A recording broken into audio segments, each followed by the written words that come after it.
넘어가면 고추는 좋은 게 계속 됩니다. 이것도 역시 마찬가지로 고추도 뿌리에 있는 이 시량이 1.5 이상 2.2까지 가면 아주 왕성하게 자랍니다. 그 비료량을 측정을 해서 이 비료를 정확하게 공급한다면 잎이 그리 얇아지지는 않습니다. 잎으로 영향을 줘서 잎을 두텁게 해서 일을 많이 할 수는 있으나 비료는 주지 않으면 비료는 계속 없어집니다. 그러면 우리가 고추를 생산을 많이 하고 됐을 때는 속효성 비료보다 완효성 비료를 써서 지속적으로 비료가 나와야 된다는 거예요. 우리 고추밭 같은 경우는 토양 배수가 잘 되는 땅이기 때문에 유실량이 많다는 겁니다. 속효성을 줬을 때 토양으로 뿌리로 많이 흘러나간다는 거예요. 그런데 완효성 비료는 안 녹고 있으니까 천천히 지속적으로 먹는다는 거예요. 그래서 지속적으로 먹는 이 비료가 우리는 생산량이 더 늘어난다. 그런데 이 사과는 과실나무는 잎이 태어난 위치, 꽃과 가까이, 꽃 핀자리에 가까이 있는 잎의 크기가 사과의 종방향. 이 황금어묵을 개발하게 된 것은 단감에서 개발했는데 단감이 꽃 핀자리 잎의 크기에 따라서 횡이 결정되어 있기 때문에 그 센티미터를 찾아내고 이 행동을 주기적으로 찾아내서 영양 공급 방법을 개발해내고 한 게 황금어묵이 최초 태어나게 된 그 주축이 됐습니다. 그러면 사과 같은 경우에는 꽃이 핀 중심 옆에 과촉엽의 센티미터 크기에 따라서 사과의 종방향 길이가 달라집니다. 그런데 얘를 키웠다고 해서 전체가 되느냐면 다른 나쁜 점이 또 따라오기 시작합니다. 사과는 다른 종과 달리 뿌리 활동이 아주 빠르기 때문에 민감하고 빠르기 때문에 이 잎을 키워버리면 결과모지가 길어질 수가 많습니다. 그렇기 때문에 사과 같은 경우에는 5 내지 신초가 5 내지 10cm 때 다시 약간 억제를 시켜야 됩니다. 억제를 시키지 않으면 얘가 길어져 가지고 내년에 사과 열매 열 때 좀 거리가 멀어져야 돼요.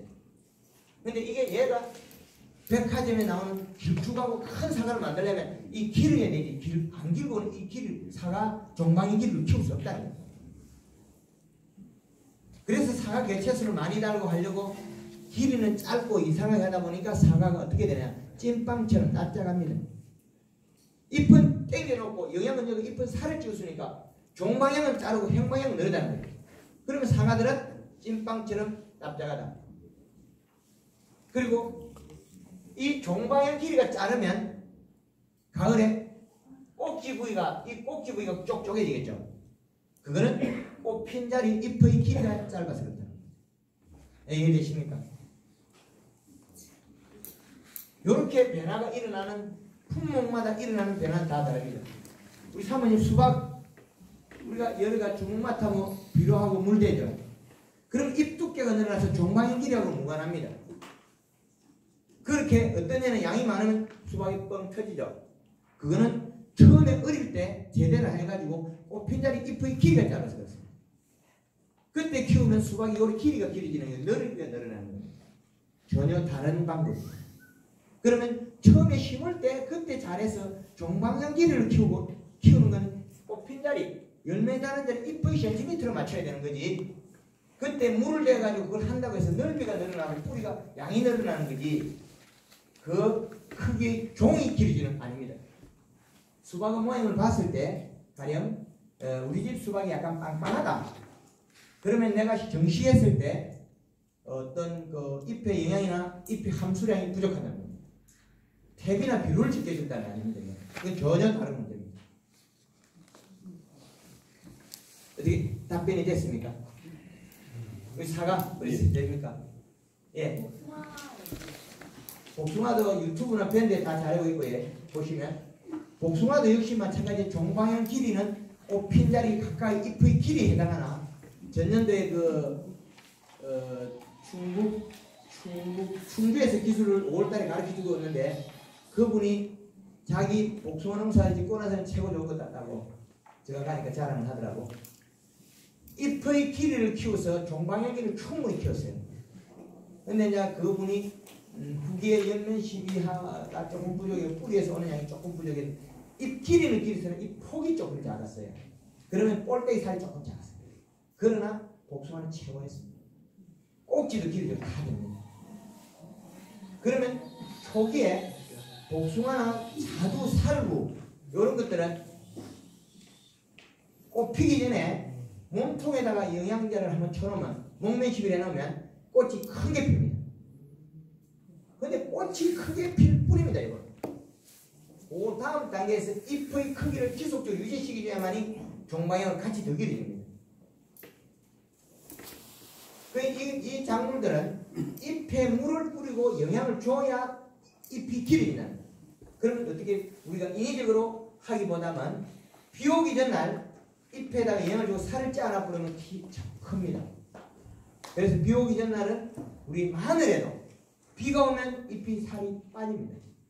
요거는 꼭 유념해 주시면 좋을 겁니다. 아까도 숫자를 이렇게 써놨죠. 잎에서 일어나는 현상을 이렇게 써놨는데 이게 우리 위에가 괜찮다고 괜찮은 게 아니고 하엽에서 일어나는 살 빠짐을 알아야 되고 과실수 나무에서는 그 잎이 초기에 태어날 때 그 잎에다가 영양을 주면 잎이 먹고 이렇게 다시 오므려요.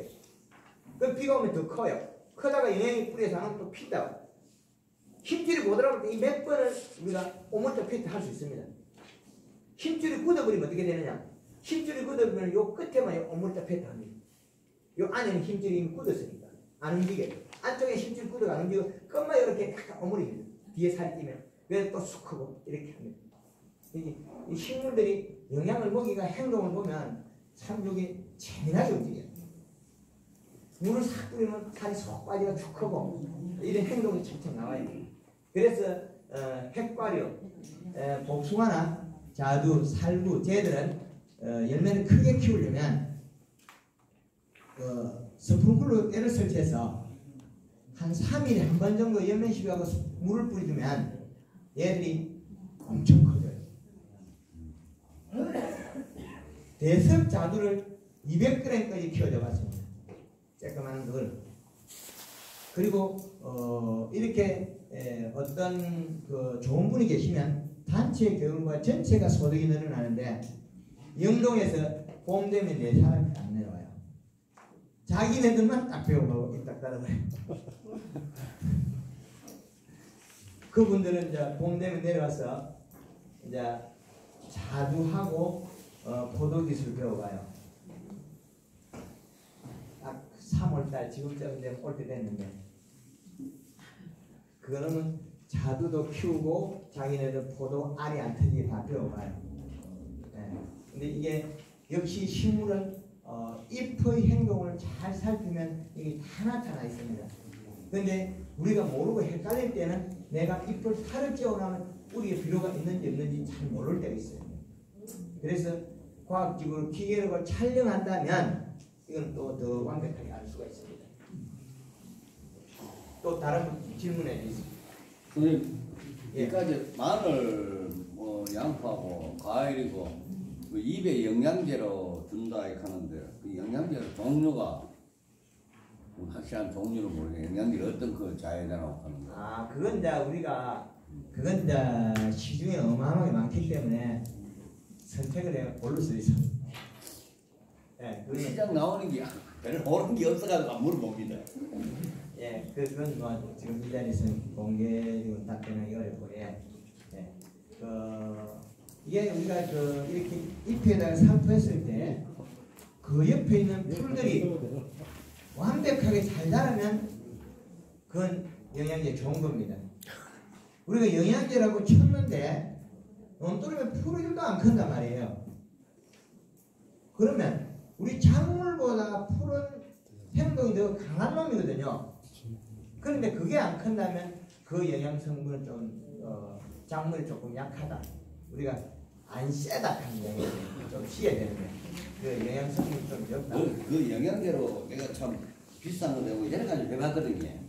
일반이 영양제 시장에 나오는 게 있고 오는 게 없는 것 제가 그래 선생님 한 번도 안 같아요. 제가 개발할 때는 거의 제가 목숨을 걸다시피 개발했기 때문에 그래요. 또 다른 분 질문 있으면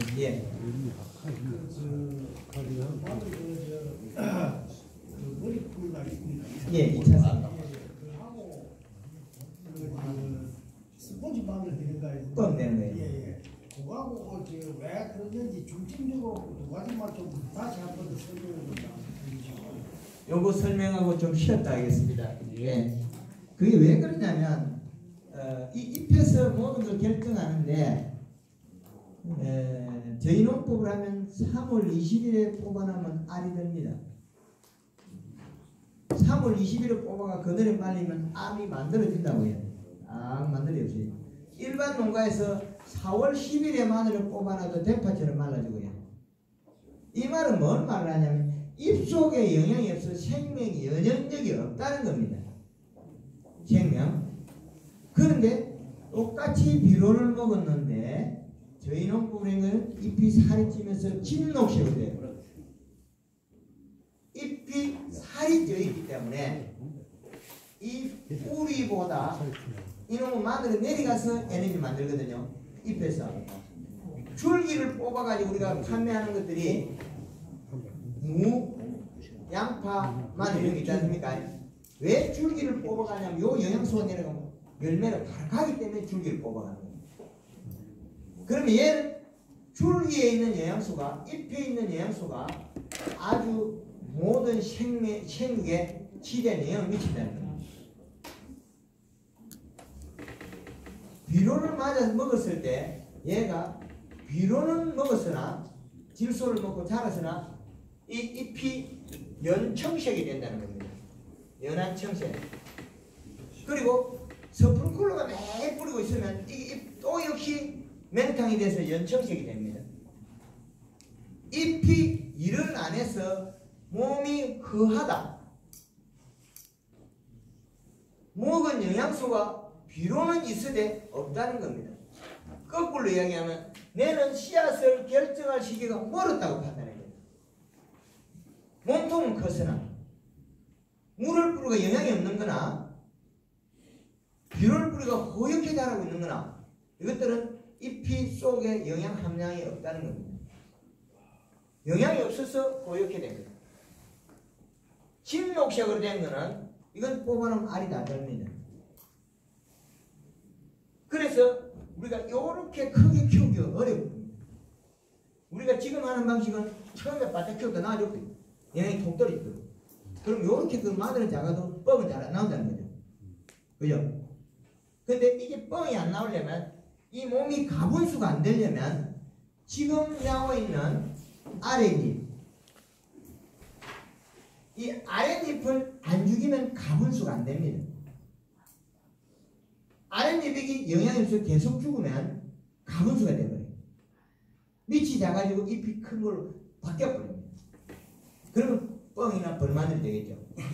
그런데 이 잎이 안 죽으면 몸통이 저렇게 사각으로 됩니다. 이렇게 됐을 때 뻥이 안 나옵니다. 그러면 이 잎이 영양소를 가지고 있어야 되는데 뿌리에 오는 영양소는 구조상 중심으로 많이 가고 아래쪽 잎으로는 안 오게 되어 있습니다. 얘가 어떻게 안 먹고 살 수 있냐고 아래 잎들이 먹어야 산다는 거예요. 그런데 그게 영양소가 없게 되어 있어요. 이 구조가 식물 구조가 요 잎은 관이 다 끼고 적게 가고 새 잎은 많이 가는 데 연결되어 있고 영양소 내려가는 건 또 이게 많이 내려가게 되어 있어요. 아래쪽으로 가는 건 뿌리로 가는 양은 많고 올라오는 양은 적게 먹게 됩니다. 그러면 이 잎들이 하나 둘 주고 가면 밑이 적어져서 가분수 형태가 되는 거고 비료를 많이 줬을 때는 이렇게 허옇게 되는 거고 스프링클러 물을 계속 뿌렸을 때는 잎이 일을 못해서 또 허옇게 되는 거고 생식 기능이 떨어져요. 잎 속에 영양이 없는 원인입니다. 그러면 그 원인이 그 밭에 심었을 때 그 작년에 지금 마늘 올해까지 비지는 안 하셨지만 3년치인데 논에는 괜찮고 밭에 그 마늘이 그 스포지 마늘이 그 나왔었거든요. 예, 그래 여기 됐습니다. 네. 그러니까 그게 이제 그 물을 뭐 비도 작년에 가물었고 그 스프링클러 뭐 이런 그 시설도 잘해 가지고 이제 물이 적었으면 그런 그 영향이 있는 것 같네요. 기계를 물도 정확하게 맞아야 생기가 맞는 거고, 그 다음에 지금 현재 잎의 말려서 안 죽이면 요런 형태가 갑니다. 하엽을 살을 찌워서 뿌리에서 오는 영향으로서는 하엽이 살이 잘 안 찝니다. 지상부로서 영향을 줘야만이 하엽이 살이 된다.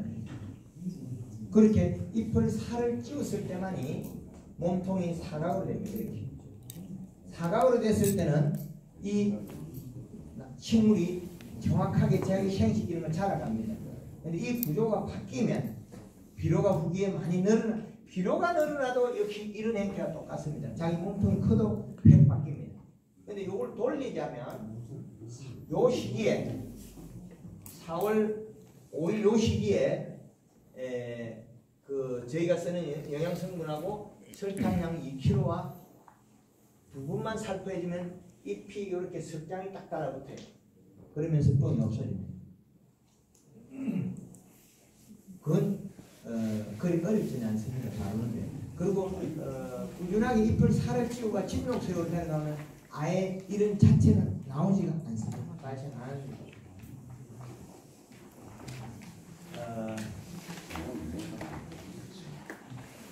여기까지 하고 10분간 쉬었다가 다시 질문 받도록 하겠습니다. 요 토양에 대해서 이시조사하는 것도 설명드리고 10분간 쉬었다.